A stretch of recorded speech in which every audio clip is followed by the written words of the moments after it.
So what has been the most unexpected thing that's happened aboard Blessed while cruising?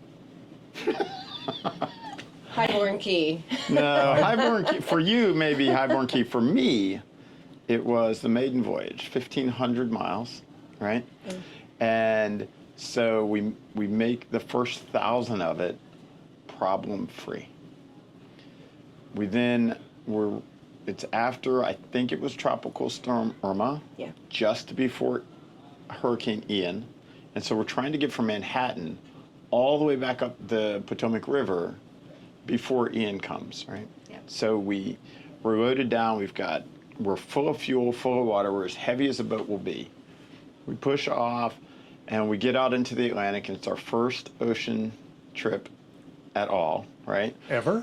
On board this. On board this for sure, and really only one other time on a friend's boat. Yeah, on somebody else's boat. Yeah, so it was our first real deal, right? Yeah.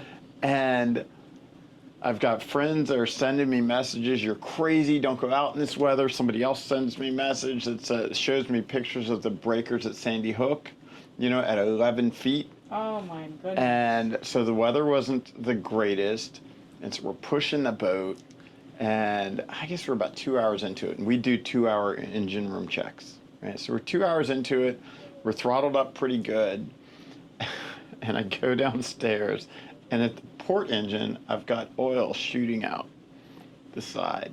And on the starboard engine, I've got seawater coming out after this, which I later learned, this big hunk of metal, which now I'm very familiar with, was an aftercooler. So I've got seawater coming out of the aftercooler, oil coming out of this.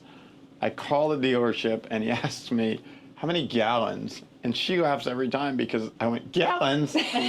What do you mean gallons? Gallons? But you know what? He might have had a heart attack if it was really gallons. Really gallons, yeah. But this boat, we pulled the throttles back to the same 10 knots we had been cruising since the west end of Lake Erie. Yeah. All the leaking stopped. We ran 500 more miles all the way home and never had a problem.